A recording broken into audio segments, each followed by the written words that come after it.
A person sold an article at a loss of 15%. Had he sold it for rupees 30.60 more, he would have gained 9% to gain 10%. He should have sold for it. Question ये करे कि एक व्यक्ति किसी वस्तु को अगर 15% loss पर बेचे, ठीक है, और अगर उसे 15% लॉस की वजह अगर उसे 9% लाभ पर बेचे तो उसे 30.60 रुपये अधिक प्राप्त होता है। तो बताना है कि भाई अगर 10% प्रॉफिट पे वो कमाना चाहता है उस पर, तो कितना में बेचना होगा। दो तरीके हैं करने का। पहला तरीका ये है कि देखो 15% यहाँ पर क्या हो रहा है, लॉस हो रहा है, और यहाँ पर 10% अगर प्लस हो रहा है, ओवरऑल इन दोनों के बीच का गैप कितना का है, 24% का। आप बोलोगे बिल्कुल भाई 24% का गैप आ रहा है, ठीक है। और इसे प्रॉफिट कितना कमाना है भाई, 10% प्रॉफिट कमाना है, यानी कि 100 की वैल्यू पे 10% प्रॉफिट 110 इसे कमाना है। 110% आप बोल सकते हो, ठीक है, 110%। तो अगर 24% पे 110% इसे प्रॉफिट कमा रहा है, ठीक है, ओवरऑल इसे रुपए में कितना का प्रॉफिट हो रहा है, 30.60 रुपये का। और हमें क्रैमूल निकालना है, तो बटे में इसको कर देते हैं x। तो हम यहाँ से कह सकते हैं भाई कि x की वैल्यू अगर यहाँ से कैलकुलेट करोगे तो हो जाएगा 110 इंटू 30.60 अपन में हो जाएगा 24, ठीक है। ये हो जाएगा कितना आपका 24%, से परसेंट कट जाएगा यहाँ से, और इंटू ये अगर मैं इसको हटाऊँ तो हो जाएगा कितना 100। अब यहाँ से देखो भाई 24 से कट जाएगा, 24 6 नहीं, 24 से तो नहीं कटेगा।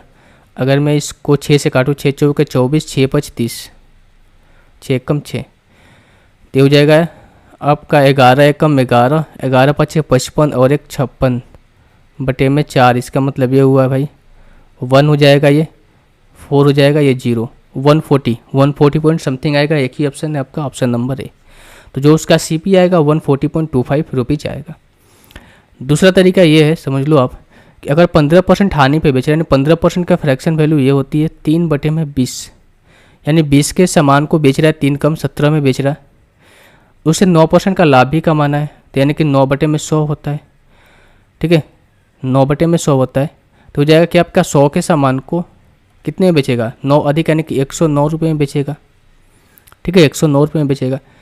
अब यहाँ पर देखो CP डिफरेंट है, यहाँ पर भी डिफरेंट है, पर CP को हमें सेम करना पड़ेगा भाई।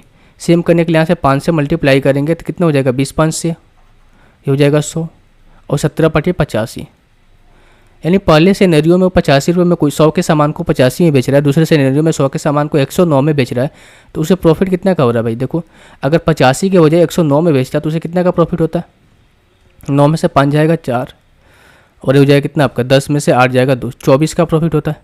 और इसी 24 की वैल्यू क्वेश्चन के अकॉर्डिंग हमें दे रखी है कितनी, 30.60 रुपये, ठीक है। और हमें निकालना क्या है, उसका क्रैमूल निकालना है ना, क्रैमूल। तो 24 की वैल्यू ये है, तो 1 की वैल्यू कितनी हो जाएगी, 30.60 अपन में 24, 1 की वैल्यू हो जाएगी यहाँ से। अब हमें CP निकालना है, तो CP निकालने के लिए हम क्या करें, यहाँ से 100 से मल्टीप्लाई करेंगे। अब देखो 100 से जब मल्टीप्लाई करेंगे तो ये पॉइंट को हटाएंगे तो 100 कैंसिल आउट हो जाएगा, यानी कि ये निकल कर आएगा आपका CP। अब हमें बोला गया कि इस वस्तु पर 10% का प्रॉफिट चाहिए, तो 10% प्रॉफिट का मतलब ये होगा कि इसका 110/100 निकालेंगे, तो यहाँ हमारा निकल कर आ जाएगा भाई क्या, अब ये जो वैल्यू निकल कर आ जाएगी आपकी SP निकल कर आ जाएगी। क्या निकल कर आएगी, SP निकल कर आएगी। अब देखो अगर मैं पॉइंट को हटाना चाहता हूँ यहाँ से, तो ये 0 को काट देंगे, ये पॉइंट हट जाएगा, ठीक है। अब यहाँ पर जो सिनेरियो बन रहा था वही ये सिनेरियो यहाँ पर बन रहा है, आप देखो यहाँ से ध्यान से, ठीक है। तो जो जब आप इसको कैलकुलेट करोगे तो इसकी वैल्यू कितनी आ जाएगी, 140.25 रुपीज़। तो जो इसका SP निकल कर आएगा 140.25 रुपीज़ निकल कर आएगा। आप दोनों में से कोई भी तरीके को अपना सकते हो, ठीक है, आप दोनों में से कोई भी तरीके का आप पालन कर सकते हैं, या तो आप ऊपर वाला करिए या फिर नीचे वाला करिए,